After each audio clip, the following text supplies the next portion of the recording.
వేదిక రంచిన పెద్దలందరికీ కూడా నా హృదయపూర్వక నమస్కారములు. దాదాపుగా 15-16 సంవత్సరాలుగా ఈ కాకతీయ సేవా సమాఖ్యకి వెంకట్రావు గారు ఏ కార్యక్రమం చేపట్టినా దానిలో మా విద్యా సంస్థల తరపున మా వంత పాత్ర పోషిస్తూ ఉన్నాను. ఇప్పటికి కూడా వెంకట్రావు గారు రాష్ట్ర వ్యాప్తంగా పేదలు మెరిట్ పిల్లైనటువంటి కమ్మ విద్యార్థులు ఉంటే నా కాలేజీకి తీసుకొచ్చాలో అప్పుడు చెప్తారు. ఎక్కడెక్కడి నుంచో నంద్యాల, కడప, కర్నూలు అనేక ఏరియాల నుంచి ఆయనకున్న అనంతపురం కానీ ఆయనకున్న సంబంధాలతో పేద విద్యార్థులను గుర్తించి అన్న నీ కాలేజీలో వీళ్ళకి ఉచితంగా తర్వాత అక్కడ లోకల్గా ఉన్న పీపుల్ అంతా కూడా ఎంత ఇబ్బంది పెట్టారో ఆ తర్వాత వేరే గవర్నమెంట్స్లో వాళ్ళ మీద ఎటువంటి ఇవన్నీ కూడా జరిగిన మాటల్లో కూడా చెప్పలేము.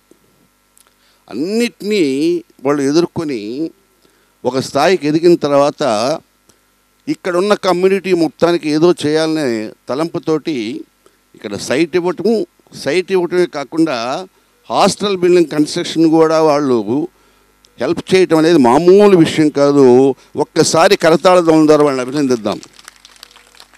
Real Venkataramaiah hats off. సామాన్య విషయం కాదు ఇక్కడ ఈ రోజుల్లో. ఇక 4వ విషయం మేడం గారికి క్షమాపణలు. ఉదయం 7:45కి ముహూర్తం అనగానే ఆమె 5:30కి బయలుదేరి అక్కడ కరెక్ట్గా 7:15 కల్లా మౌర్య హోటల్ దగ్గర వచ్చేసింది. నాకైతే భలే బాధేసింది మేడం గారిని ఎందుకు ఇంత ముందు రమ్మన్నానని అని. ఆ తర్వాత అక్కడ 2 అవర్స్ అక్కడ వాళ్ళు వీళ్ళు వస్తే మాట్లాడిన తర్వాత అక్కడికి రావటం జరిగింది. మేడం గారికి ఏమో 12 గంటల తర్వాత విజయవాడలో ప్రోగ్రాములు. మేడం గారు ఒక మాట అనగానే నాకేదో కొద్దిగా చివుక్కుమన్నది. నిజంగా మేడం చాలా క్షమాపణ మేడం, మీకు మనస్ఫూర్తిగా నేను క్షమాపణ చెప్తూ ఉన్నాను ఈ ఆలస్యానికి.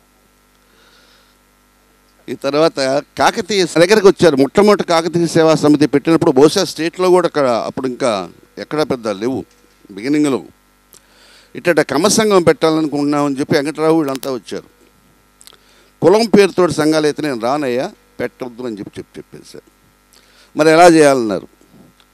కుల సంక్షేమం అవసరమే కానీ మరి మెడలో వేసుకోవటం కరెక్ట్ కాదయా, వేరే విధంగా పెట్టుకుందాం, కాకతీయ సేవా సమితి అనే పేరు పెట్టుకొని అన్ని కులాలని కలుపుకొని. సమాఖ్య ప్రకాశం జిల్లాకి సంబంధించి వారందరికీ కూడా నా ధన్యవాదాలు తెలియజేస్తున్నాను. ఒక మంచి కార్యక్రమంలో పాల్గొనడం మాత్రమే కాకుండా ఈ సమయాన్ని మీ మధ్యన గడిపేటువంటి అవకాశాన్ని నాకు ఇచ్చినటువంటి నేపథ్యంలో వారందరికీ కూడా పేరున నా ధన్యవాదాలు నేను తెలియజేస్తున్నాను. ఇది చాలా మంచి కార్యక్రమం. ఇప్పటి వరకు కూడా నేను అనేక కాకతీయ సేవా సమాఖ్యకి సంబంధించినటువంటి అనేక కార్యక్రమాల్లో నేను పాల్గొనడం జరిగింది. ప్రతి ఒక్క కార్యక్రమంలో కూడా ఒక సామాజిక స్పృహతోటి ఒక మంచి కార్యక్రమాన్ని కేవలం కమ్మవారి యొక్క కలయిక అని మాత్రమే కాకుండా ఒక మంచి సామాజిక కార్యక్రమాన్ని ఆ కార్యక్రమానికి జోడించి చేయడం అనేది ఇది నిజంగా చాలా అభినందించదగ్గ విషయంగా నేను మీ అందరికీ తెలియజేస్తున్నాను. అదేవిధంగా ఇవాల్టి కార్యక్రమం ఏదైతే ఉందో బాలికలకు విద్యార్థినులకు ఒక హాస్టల్ వసతి కల్పించాలి అనేటువంటి ఒక ఆలోచన. స్వామి వివేకానందుల వారు చెప్పారు, ఏ దేశమైనా సరే సగభాగంగా ఉన్నటువంటి తన జనాభాని కనుక ముందుకు లేకపోయినట్లయితే ఆ దేశం అభివృద్ధి చెందదు అని చెప్పి వారు చెబుతూనే, ఇంటిలో ఒక పురుషుడిని కనుక విద్యాధికుడిని చేసినట్లయితే ఒక వ్యక్తిని మాత్రమే మనం విద్యాధికుల్ని చేస్తున్నాం. కానీ ఒక మహిళని కనుక మనం విద్యాధికురాలని చేసినట్లయితే ఆ కుటుంబం అంతా కూడా విద్యాధికులు అవుతారని చెప్పి వారు చెప్పినటువంటి విషయం. కనుక ఆ సందర్భంలో ఆడపిల్లల మీద దృష్టి పెడుతూ వారిని విద్యాధికులు చేయాలి అనేటువంటి భావనతోటి ఏదైతే ప్రకాశం జిల్లా కాకతీయ సేవా సమాఖ్య వారు ఈ కార్యక్రమాన్ని తలపెట్టారో వారికి నేను అభినందనలు తెలియజేస్తూ, ప్రత్యేకించి భగీరథ కెమికల్స్ వారు ముందుకు వచ్చి ఈ కార్యక్రమాన్ని, ఈ స్థలాన్ని దానం చేయటం దగ్గర నుండి అన్ని విధాలా కూడా వారి అండదండల్ని అందిస్తూ వెంకట్రామయ్య గారి ద్వారా వారు ముందుకు వచ్చినటువంటి సందర్భంలో వారికి కూడా నా హృదయపూర్వక ధన్యవాదాలు, అభినందనలు కూడా నేను తెలియజేస్తున్నాను. కులాల వారీగా మనకి ఈ రకంగా సంఘాలు ఉండటం అనేది తప్పు కాదు. ఎందుకంటే ప్రతి కులంలో కూడా వెనుకబడినటువంటి వారు చాలామంది ఉంటారు. కనుక వారిని సైతం మనం ముందుకు తీసుకుని వస్తూ వారికి అన్ని విధాల సహకారాన్ని అందిస్తూ వారిని ముందుకు తీసుకొచ్చే విధంగా ఈ కులాలకి సంబంధించినటువంటి సంఘాలు పనిచేయటం అనేది తప్పు కాదు అనేది నా యొక్క భావన. అయితే ఇక్కడ నా యొక్క స్వీయ అనుభవం మా తండ్రి గారితో, నందమూరి తారక రామారావు గారితో.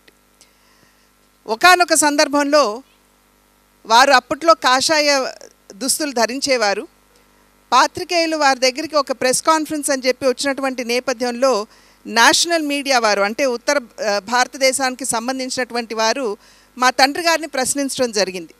మిమ్మల్ని ఒక రకంగా చెప్పాలంటే ప్రధాని అభ్యర్థిగా కూడా మేము చూస్తూ ఉంటాం దేశానికి, కానీ మీరు ఎప్పుడైతే కాషాయ దుస్తులు ధరిస్తారో మీరు వెంటనే ఒక మతానికి పరిమితం అవ్వటం కాదా, మరి ఇది మీకు ఒక రకంగా ఇబ్బందికరం కాదా అని చెప్పి వారిని అడిగినప్పుడు, ఎందుకంటే సెక్యులరిజం అని ఒక జాతీయ భావం అని చెప్పి మనం భావిస్తున్నటువంటి సందర్భంలో ఇది మీకు ఇబ్బంది కాదా అని చెప్పి వారిని అడిగినప్పుడు వారు ఇచ్చినటువంటి సమాధానం నేటి వరకు కూడా నాకు ఇప్పటికి కూడా గుర్తుంది. వారు సమాధానం ఇస్తూ ఏమన్నారంటే, దేశంలో ఉన్న ప్రతి తల్లికి కూడా నేను చేతులు జోడించి నేను నమస్కరిస్తాను, ఎందుకంటే ప్రతి తల్లి కూడా, ప్రతి మహిళ కూడా మాతృ సమానురాలు. అయితే నా తల్లి నన్ను గర్భాన మోసి 9 నెలలు తన గర్భాన మోసి తన ప్రాణాలు ఒడ్డి నాకు జన్మనిస్తుంది కాబట్టి నా తల్లికి నేను పాదాభివందనం చేయడంలో తప్పులేదు కదా అని చెప్పి మా తండ్రి గారు ఆనాడు చెప్పారు. అంటే దీన్ని మనం ఎలా అన్వయించుకోవచ్చు అంటే, మనకి కులాభిమానం ఉండటం అనేది తప్పు కాదు, కానీ ఆ కులాభిమానం ఇతర కులాల పట్ల దురాభిమానంగా మారటం అనేది ఇది ఖచ్చితంగా ఎవరు కూడా స్వాగతించినటువంటి విషయం అనేది మనం అందరం కూడా గుర్తుంచుకోవాల్సినటువంటి అంశం. అయితే ఈ నేపథ్యంలో కాకతీయ సేవా సమాఖ్య వారు కేవలం కమ్మ కులానికి సంబంధించినటువంటి విద్యార్థులకు మాత్రమే కాకుండా అన్ని కులాల్లో ఉన్నటువంటి వారికి కూడా వారి యొక్క సహకారాన్ని అందిస్తూ ఈ వసతిని అన్ని కులాల్లో ఉన్నటువంటి ఆడబిడ్డలకి ఎవరైతే నిజంగా ఉన్నత విద్యని వారు అందుకోలేకపోతున్నారో వారికి తమ సహకారాన్ని అందిస్తూ వారికి సైతం ఈ వసతిని అందించడం అనేది ఇది నిజంగా మనం అందరం కూడా స్వాగతించదగ్గ విషయంగా నేను భావిస్తున్నాను. సమాజ సేవ ఖచ్చితంగా మనం అందరం కూడా ఒక సామాజిక స్పృహతోటి చేయవలసినటువంటి అవసరం ఉన్నది అనేటువంటి విషయం మనం గమనించాలి. ఎందుకంటే కేవలం మన మధ్యన కాకుండా ఇతర సమాజంలో చాలామంది కూడా అనేక అవకాశాలు వచ్చినా అందిపుచ్చుకోలేనటువంటి పరిస్థితుల్లో వారందరూ ఉంటారు. కనుక వారికి చేయూతను అందించవలసినటువంటి బాధ్యత మన మీద ఉండటం మాత్రమే కాకుండా మానవ సేవే మాధవ సేవ అనేదైతే మన పెద్దలు చెప్పారు, దేహో దేవాలయ ప్రోక్త జీవో నారాయణ పరహ అని చెప్పి మన పెద్దలు స్కంద పురాణంలో చెప్పారు. అంటే బాహ్యంగా ఉన్నటువంటి ఈ శరీరాన్ని దేవాలయంగా భావించినట్లయితే ఆ దేవాలయంలో నివసించేటువంటి జీవాత్మని మనం పరమాత్మగా కొలవాలి అని చెప్పి మన పెద్దలు చెప్పినటువంటి మాట. కనుక దాన్ని మనం అనుకరిస్తూ సమాజంలో ఉన్నటువంటి వారికి కనుక మనం సేవ చేసినట్లయితే ఖచ్చితంగా అది ప్రత్యక్షంగా మనం ఆ వ్యక్తికి చేసినటువంటి సేవే అయినా పరోక్షంగా అది భగవంతుడికి మనం అర్పిస్తున్నటువంటి సేవ అనేటువంటి విషయాన్ని మనం ఇక్కడ గమనించవలసినటువంటి అవసరం చాలా ఉంది. కనుక దానికి అనుగుణంగానే ఇవాళ ఈ కార్యక్రమం చేపట్టడం అనేది ఇది చాలా ముదావహంగా నేను భావిస్తున్నాను. అయితే ఈ సందర్భంలో నాకు నారాయణ రెడ్డి గారు రాసినటువంటి ఒక చిన్న కవిత, ఎక్కడికి వెళ్ళినా కూడా సాధారణంగా కాకతీయ సేవా సమాఖ్య కావచ్చు, లేకపోతే ఈ రకమైనటువంటి సమావేశాలు నాకు ఎప్పుడు కూడా ఇది స్ఫురణకు వస్తున్నటువంటి కవిత. పంచకట్టుటలోన ప్రపంచాన మొనగాడు, కండువాలేనిదే గడప దాటనివాడు, పంచభక్షాలు తన కంచాన వడ్డించ గోంగూర కోసమై గుటక లేసేవాడు, ఎవడయ్య ఎవడు వాడు ఇంకెవడు వాడు తెలుగువాడు. మంచి మనసెదురైతే మాలలు ఇచ్చేవాడు, తిక్కరేగిందంటే డొక్క చీల్చేవాడు, ఏ దేశమేగినా ఎందుకాలిడినా ఆవకాయ వియోగం అసలు సైపనివాడు, ఎవడయ్య ఎవడు వాడు ఇంకెవడు వాడు తెలుగువారు. ఇది నారాయణ రెడ్డి గారు రాసినటువంటి ఒక చిన్న కవిత. నారాయణ రెడ్డి గారికి మా కుటుంబానికి ఉన్నటువంటి సంబంధం చాలా దగ్గర. ఆ నేపథ్యంలో వారిని అడిగాను, బాబాయ్ మీరు ఎవరిని దృష్టిలో పెట్టుకుని కవిత రాశారు అని అంటే, ఇంకెవరమ్మా తెలుగువారే కదా అని చెప్పి వారు అన్నారు. కానీ ఆ తెలుగు వారికి ఒక గుర్తింపు తీసుకొచ్చి మద్రాసీయులుగా పరిగణించబడేటువంటి తెలుగువారికి ఒక ప్రత్యేకమైనటువంటి చరిత్ర, సంస్కృతి, భాష ఉన్నది అని చెప్పి తెలియజేసినటువంటి రామారావు గారి రూపమే నా కళ్ళ ముందు ఈ కవిత చదివినప్పుడల్లా నాకు సాక్షాత్కరిస్తుంది. పంచకట్టుడు కావచ్చు, లేకపోతే వారు భోజన ప్రియులు అనేటువంటి విషయం మనందరికీ తెలుసు. అందులోనూ ఆవకాయ గోంగూర అంటే వారికి ఉన్నటువంటి ప్రీతి ఎంతో మనందరికీ తెలిసినటువంటి విషయం. కనుక బాబాయ్తో నేను ఎప్పుడు అనేదాన్ని, బాబాయ్ మీరు తెలుగువారని అంటారు కానీ నాకు మాత్రం నందమూరి తారక రామారావు గారి గుర్తుకొస్తారని చెప్పి అనేక సందర్భాల్లో వారికి చెప్తూ ఉండేదాన్ని. కనుక అటువంటి నందమూరి తారక రామారావు గారిని ఇవాళ స్మరించుకోకుండా మాత్రం మనం ఉండలేం. అంటే స్మరించుకోవటం అంటే ఇటువంటి సభలు నిర్వహించుకుంటున్నప్పుడు సాధారణంగా వారికి అన్ని విధాలా కూడా దీప ప్రజ్వలన చేస్తాం, పుష్పాంజలి ఘటిస్తాం, వారి గురించి 4 మాటలు ఖచ్చితంగా మనం చెప్పుకుంటాం. కానీ మనం నిజంగా స్ఫూర్తి పొందవలసింది ఏమిటంటే వారి జీవన ప్రస్థానంలో వారు ఏ విధంగా ముందుకు వెళ్ళారు అనేటువంటి అంశం. కృషి ఉంటే మనుషులు ఋషులవుతారు అనేటువంటి విషయం వారిని చూసి మనం నేర్చుకోవచ్చు. ఒక సాధారణమైనటువంటి కుటుంబం నుండి వచ్చి వారు అనేక సందర్భాల్లో చెప్పేవారు, 50 పైసలు నేను జేబులో పెట్టుకుని వచ్చానమ్మా, ఇవాళ ఈ స్థాయికి వచ్చానంటే అది నేను వారు చేసినటువంటి కృషి, శ్రమ అని చెప్పి వారు అనేక సందర్భాల్లో చెప్పేవారు. ఎందుకంటే మీరు కూడా ఆ రకంగా పనిచేయాలి అని చెప్పి మాకు తెలియజేస్తూ. కనుక కృషి ఉంటే మనుషులు ఋషులవుతారు అనేది వారి జీవన ప్రస్థానాన్ని చూసి మనం నేర్చుకోవచ్చు. అదేవిధంగా అప్పటి వరకు సినీ పరిశ్రమలో అసలు చలనచిత్ర కళాకారులకి గౌరవం లేనటువంటి నేపథ్యంలో వారు, అదేవిధంగా అక్కినేని నాగేశ్వరరావు గారు, తెలుగు కళామ తల్లికి 2 కళ్ళు, వారు వచ్చిన తర్వాత వారిరువురు పాటించినటువంటి క్రమశిక్షణ ఒక రకంగా కేవలం వారికి మాత్రమే కాకుండా చలనచిత్ర రంగంలో ఉన్నటువంటి కళాకారులందరికీ కూడా గౌరవాన్ని తీసుకొచ్చింది అనేది నిర్వివాదాంశం. కనుక క్రమశిక్షణ అనేది నిజంగా వారి దగ్గర నుండి మనం నేర్చుకోవాలి. ఇందాక హరిబాబు గారు మాట్లాడుతూ చెప్పారు, మర్చిపోయి 7:45 అని చెప్పాను, పురంధేశ్వరి గారు 7:30కే ఇక్కడికి వచ్చేసారు అని చెప్పి వారు చెప్పడం జరిగింది. అది నా గొప్పతనం కాదు, అది మా తల్లిదండ్రులు మాకు నేర్పినటువంటి క్రమశిక్షణ అని చెప్పి నేను భావిస్తాను. అదేవిధంగా ఎంత ఎత్తుకు ఎదిగినా ఒదిగి ఉండాలి అని ఏదైతే పెద్దలు చెప్తారో అది కూడా వారి నుండే మనం అందరం కూడా చూసి నేర్చుకోవచ్చు అని చెప్పి నేను వ్యక్తిగతంగా భావిస్తాను. ఎంత చిన్నవారు, వారి వయసులో సగం వయసు ఉన్నటువంటి వారైనా సరే వారు మీరు రండి అని తప్పించి నువ్వు రా అని చెప్పి పిలిచి పలకరించి నేనైతే ఎప్పుడు వినలేదు. కనుక అది ఎంత ఎత్తుకు ఎదిగినా ఒదిగి ఉండాలి అనేటువంటిది, వినమ్రత అనేది ఖచ్చితంగా వారి జీవన ప్రస్థానం నుండి మనం అందరం కూడా నేర్చుకోవాల్సినటువంటి ఒక పాఠ్యాంశంగా నేనైతే ఖచ్చితంగా భావిస్తాను.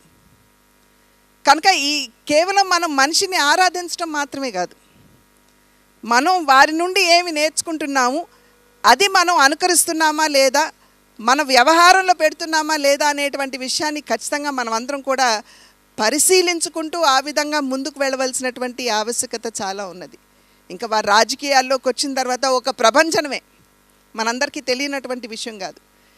స్వచ్ఛమైనటువంటి సంక్షేమం అంటే ఏమిటో ప్రజలకి తెలియజేసినటువంటి వారు నందమూరి తారక రామారావు గారు.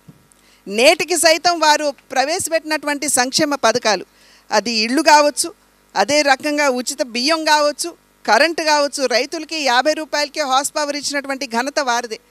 ప్రధానమంత్రి ఆవాస్ యోజన లాంటి కార్యక్రమాలు అనేకం ఇవాళ దేశంలో మనం చూస్తున్నా, ఆనాడు దానికి పునాది వేసినటువంటి వారు నందమూరి తారక రామారావు గారు, పక్కా గృహ నిర్మాణం మాధ్యమంగా. అంటే మహేష్ బాబు గారు ఒక సినిమాలో డైలాగ్ ఉంటుందండి, సమాజం మనకు ఎంత ఇచ్చిందని కాదు, సమాజం మనకి చాలా ఇస్తుంది, కానీ అదే సమాజానికి తిరిగి ఇవ్వకపోతే లావైపోతాం అని చెప్పి మహేష్ బాబు గారి సినిమాలో చిన్న డైలాగ్ ఉంటుంది. మా తండ్రి గారు కూడా ఆనాడు సమాజం నాకు చాలా చేసింది, ఎందుకంటే వారు 60 సంవత్సరాల వయసులో నేను ప్రజా ప్రస్థానంలోకి వెళతాను అని అన్నప్పుడు కుటుంబంలోనే చాలామంది ఇది మీకు అవసరమా, ఎందుకంటే మీరు చాలా ఒక గొప్ప స్థాయికి వచ్చారు, ఒక కళాకారుడుగా మీరు హాయిగా ఉన్నారు, ఇప్పుడు ఇంత కష్టపడవలసినటువంటి అవసరం ఉన్నదా అంటే ఆనాడు వారు చెప్పింది ఏమిటంటే, సమాజం యొక్క దీవెనలతోటి నేను ఈ స్థాయికి వచ్చాను, ఇప్పుడు నేను సమాజానికి తిప్పివ్వాల్సినటువంటి బాధ్యత నా మీద ఉన్నది అని చెప్పి ఆనాడు వారు తెలియజేశారు. కనుక ఆ రకంగా వారు నిస్వార్థంగా ప్రజాసేవలోకి వచ్చి ఏ విధంగా నిస్వార్థమైనటువంటి సేవని ప్రజలకు అందించారో మనందరికీ కూడా తెలియనటువంటి అంశం కాదు. కనుక ఒక వ్యక్తిగా మాత్రమే కాకుండా ఒక రాజకీయ నాయకుడు యొక్క వ్యవహార శైలి ఎలా ఉండాలి, వారి యొక్క నాయకత్వం అనేది ఎలా ఉండాలి అనేది నిరూపించినటువంటి వారు నందమూరి తారక రామారావు గారు. ఇంకా కళాకారుడు అంటారా, ఇందా పుష్పాంజలి ఘటిస్తున్నటువంటి సందర్భంలో రామారావు గారిది వేరే చిత్రపటం లేదా ప్రతి నాయకుడిది పెట్టారు అని చెప్పి గోపాలకృష్ణ గారు చెప్పారు. నేను నవ్వుతూ వారికి సమాధానం చెప్పాను, నాయకుడన్నా ప్రతి నాయకుడన్నా వారేనండి, ఇంకెవరున్నారు అని చెప్పి ఇందాక చెప్పడం జరిగింది. అప్పట్లో వారు ప్రజా జీవితంలోకి వచ్చినప్పుడు హాస్యంగా చాలామంది చెప్పుకున్నటువంటి మాట మీతో పంచుకున్నా, ఇది హాస్యంగా చెప్పినటువంటి మాట.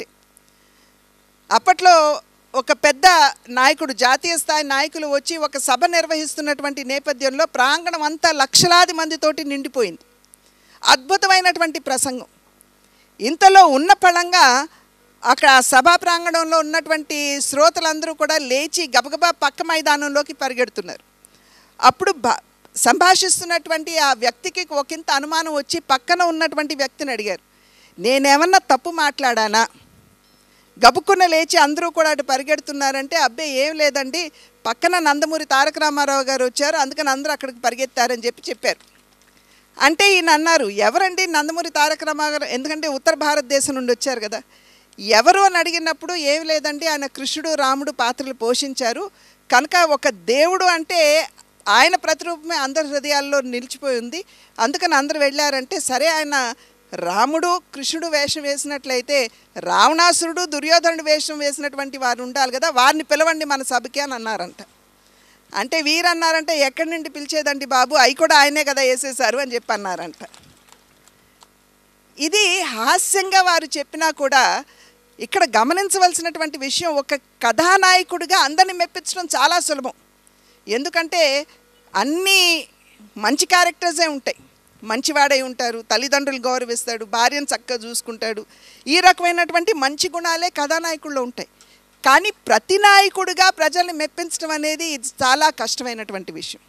ఆ విధంగా కూడా నాయకుడైనా ప్రతి నాయకుడైనా రామారావు గారే అని చెప్పి అనిపించుకున్నటువంటి నా దృష్టిలో అయితే ఏకైక కళాకారుడు నందమూరి తారక రామారావు గారు అని చెప్పి నేను భావిస్తాను. ఏదన్నా మా చిన్నతనంలో సినిమా చూసి వస్తే ఎలాగుందమ్మా అని అడిగేవారు, వారు ఎక్కువ వచ్చి చూసేవారు కాదు, మమ్మల్ని అడిగేవారు చూసి వెళ్ళిన తర్వాత, అబ్బే చే అసలు బాగాలేదండి అని అంటే చాలా కోపం వచ్చేసేది ఆయనకి. ఎందుకంటే ఒక కళాకారుడిగా మేము ఎంత కష్టపడతామో మాకు తెలుసు. ఒక నిర్మాత కావచ్చు, ఒక దర్శకుడు కావచ్చు, పాటలు రాసేవారు కావచ్చు, మ్యూజిక్ ఇచ్చేవారు కావచ్చు, ఆ కాడికి వస్తే కళాకారులైనటువంటి మేమైనా కూడా ఎంత కష్టపడతామో మాకు తెలుసు. చీచీ నాకు ఈ సినిమా బాగాలేదు అని చెప్పి మీరు చెప్పొద్దు, నాకు నచ్చలేదు అని చెప్పండి, అది వేరే విషయం అని చెప్పి మా తండ్రి గారు చెప్పేవారు. అంటే ఆ విధంగా తోటి కళాకారుల్ని కూడా వారు అంత గౌరవించి వారు ఒక ఎగ్జాంపుల్గా నిలబడ్డారు అని చెప్పి నేనైతే చెప్పగలను. అక్కినేని నాగేశ్వరరావు గారికి మా తండ్రి గారికి ప్రొఫెషనల్గా వారు అంటే ఒక కాంపిటీషన్ ఉండేది, నువ్వా నేనా అని చెప్పి అంతవరకే పరిమితమయ్యేవారు. కానీ ఆ తరువాత నిజ జీవితంలోకి వచ్చేటప్పటికి ఎప్పుడైనా సరే నాగేశ్వరరావు గారు, బాబాయ్ గారు వారు హైదరాబాద్లో ఉండేవారు, మేము చెన్నైలో ఉండేవాళ్ళం. మేము హైదరాబాద్కి వస్తే బాబాయ్ని వెళ్ళి కలిశారా, పెద్దమ్మని కలిశారా అని అడిగేవారు. పెద్దమ్మ ఎవరంటే నాగేశ్వరరావు గారు తల్లి గారు. వారిని కలవందే బాబాయ్ గారికి మా గౌరవ సూచకంగా వారిని వెళ్ళి కలవందే మా తండ్రి గారు ఒప్పుకునేటువంటి వారు కాదు. కనుక కళాకారుల్ని గౌరవించడం, ఇది కళాకారులు మాత్రమే కాదండి, సమాజంలో మన చుట్టూ ఉన్నటువంటి వారిని ఎలా మనం గౌరవించుకోవాలి. మనకి అనేక విధాలుగా భిన్నాభిప్రాయాలు ఉండొచ్చు, కానీ మీ అభిప్రాయం మీకు మంచిది, నా అభిప్రాయం నాకు మంచిది. కనుక ఒకరి అభిప్రాయాలని ఒకరు గౌరవించుకునే విధంగా మనం మసలుకోవాలి అన్నది నిజంగా రామారావు గారిని చూసి నేర్చుకోవచ్చు అని చెప్పి నేనైతే భావిస్తాను. ఏకేనాపి సువృక్షేణ పుష్పితేన సుగంధిన వాసితం తద్వనం సర్వం సుపుత్రేణ కులం తథా అన్నారు పెద్దలు. ఒక అడవిలో లక్షలాది చెట్లు ఉంటాయి, కానీ ఆ చెట్లు నిరుపయోగమే. సువాసనలు వెదజల్లేటువంటి పుష్పాన్ని అందించగల ఒక్క చెట్టు ఉంటే చాలు, ఆ అరణ్యానికంతా అడవికంతా కూడా సువాసన భరితం అయిపోతుందని చెప్పి పెద్దలు చెప్పారు. అటువంటి జీవితం నందమూరి తారక రామారావు గారు.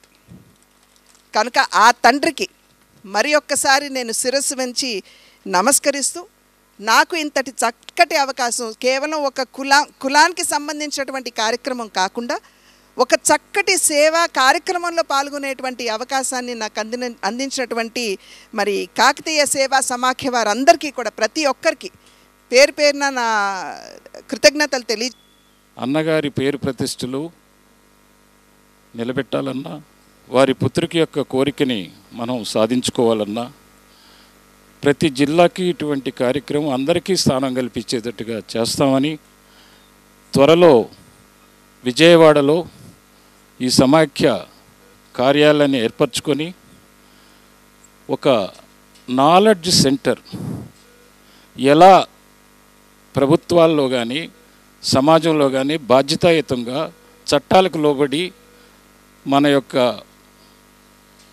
బాలబాలికల్ని యువతరాన్ని తీర్చిదిద్దుకునేందుకు నాలెడ్జ్ సెంటర్గా, ఆ నాలెడ్జ్ సెంటర్కి అన్న ఎన్టీఆర్ వాజ్పేయి గారి ద్వయంతో పేరు పెట్టి నడపాలని తలంచామని శ్రీమతి పురంధేశ్వరి గారి సమక్షంలో చెప్పదలుచుకున్నాను. వారి యొక్క సలహా సంప్రదింపులు అలాగే తోడ్పాటు తీసుకొని ఈ సమాఖ్య ముందుకెళ్తుందని చెప్తూ అందరికీ నమస్కారం. భగీరథ కెమికల్స్ ఎవరైతే మన వాళ్ళు వెంకటరామయ్య గారు ఈరోజు రావటం, వాళ్ళంతా కూడా స్థలం కేటాయించటం, వాళ్ళకి మనస్ఫూర్తిగా అందరి తరపున కూడా వాళ్ళకి ధన్యవాదాలు తెలియజేస్తున్నా. ఈరోజు ఒక మంచి కార్యక్రమం, ఇవన్నీ కూడా మొన్న కూడా ఒక భూమి పూజ చేశారు. దగ్గర దగ్గర 15 సంవత్సరాల నుంచి వెంకటరావు గారు కానీ వీళ్ళంతా కూడా కాకతీయ సేవా సంఘంలో అనేక కార్యక్రమాలు కూడా చేయటం, ఇదివరకు కూడా కొన్నిటికి కూడా మేమంతా కూడా రావటం ఇవన్నీ కూడా జరుగుతూ ఉంది. ఎంతోమంది పేద విద్యార్థులకు కూడా స్కాలర్షిప్ ఇవ్వటం, అదేవిధంగా ఎవరైతే బాగా చదివే వాళ్ళు కానీ పేదవాళ్ళు కానీ అదేవిధంగా మిగతా కులాల వాళ్ళకు కూడా వాళ్ళను కూడా సహకరించి వాళ్ళందరికీ కూడా ఒక మంచి కార్యక్రమాలు చేయటం అనేది చాలా సంతోషమైన విషయం అని చెప్పి కూడా మేము తెలియజేస్తూ ఉన్నా. ఈరోజు ఈ కార్యక్రమానికి పురంధేశ్వరి గారు రావటం, ఇప్పుడు దాకా మాట్లాడింది ఎంతో చక్కగా రామారావు గారి గురించి కానీ అదేవిధంగా ఎన్నో విషయాలు ఈరోజు చెప్పారు. వాళ్ళు కూడా వాళ్ళకు కూడా ఇలాంటి కార్యక్రమం వచ్చి అందరిని కూడా కార్యక్రమం జయప్రదం చేసినందుకు మనస్ఫూర్తిగా నా అభినందనలు ధన్యవాదాలు తెలియజేస్తున్నాను. అదేవిధంగా మనం ఉండేది ఒకటి మాత్రం నేను ఒకటే చెప్పగలుగుతున్నా, అందరం కలిసి పని చేసుకోవాలి. ఏదైనా కూడా కలిసి ఉంటేనే కలదు సుఖం అని చెప్పారు. అలానే అందరం కూడా కలిసి ఏ పని చేసుకున్నా ఏ నిర్ణయం తీసుకున్నా అందరూ కలిసి ఉంటే బాగుంటుందని చెప్పి కూడా నేను తెలియజేస్తా ఉన్నా. దాని గ్రూపులు ఇవన్నీ పెట్టుకోవటం వల్ల ఉపయోగం లే, కలిసి ఉంటేనే ఏదైనా కూడా అనేక మార్గాలు కూడా చేసుకోవడానికి ఎంతోమందికి అవకాశాలు ఇవ్వడానికి కూడా అవకాశాలు ఉంటాయి. కాబట్టి మొన్న ఒకటి జరిగింది, ఇవాళ ఒకటి, ఇన్ని అనేది మంచిది కాదు. నేను వెంకట్రావు గారు వస్తే కూడా చెప్పాను, నేను అందరం కూర్చుందాం, అందరం ఒకటి చేద్దాం. అందరూ చేయాల్సింది ఏదో 10 మందికి ఉపయోగపడే కార్యక్రమమే. ఏది చేసినా కూడా ప్రజల కోసం అదేవిధంగా పేదల కోసం చేయాల్సిన బాధ్యతలు చేస్తున్నాం. కాబట్టి అందరం ఒకటిగా కలిసి చేద్దాం. ఇంకా ఎంతోమంది కూడా దానికి ఈరోజు హర్షిని రవి గారు కానీ ఇట్లాంటి వాళ్ళంతా కూడా స్పాన్సర్లు చేస్తారు, కొంతమంది ముందుకు వస్తారు, అందరూ కూడా చేయడానికి అవకాశాలు ఉంటాయి. అందరం కలిసి ముందుకెళ్ళే విధంగా పనిచేద్దామని చెప్పేసి వాళ్ళకు కూడా చెప్తూ, గోపాలకృష్ణ గారు కూడా ఈరోజు ఈ కార్యక్రమానికి వచ్చి వాళ్ళు కూడా మనస్ఫూర్తిగా నా అభినందనలు తెలియజేస్తూ అందరి దగ్గర సెలవు తీసుకుంటున్నాను. Thank you.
గుండె సంరక్షణ కోసం మరింత జాగ్రత్త తీసుకోవడం అవసరం.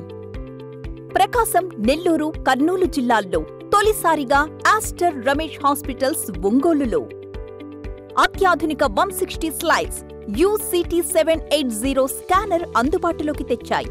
Computerised tomography, coronary angiography, CTCA దీనివల్ల సాధ్యమవుతుంది. CTCA పరీక్ష వల్ల గుండెకు రక్త సరఫరా చేసే కరోనరీ ఆర్టరీస్ కి జబ్బు చేసిందేమో తెలుసుకోవచ్చు. గుండెపోటు వస్తుందన్న దానికి అదే తొలి హెచ్చరిక. ఇతర పరీక్షలతో పోలిస్తే ఈ ఆధునిక పరీక్ష వల్ల ఎన్నో ఉపయోగాలున్నాయి. అసలు సమస్యని కరెక్ట్గా తెలుసుకుని తగిన వైద్యం చేసే వీలుంటుంది. గుండెకు సంబంధించిన ఏ సమస్య ఉన్నా ఆస్టర్ రమేష్ హాస్పిటల్స్ మీకు కొండంత అండ. మీరు పూర్తిగా విశ్వసించదగ్గ అత్యాధునిక ఆసుపత్రి ఇది.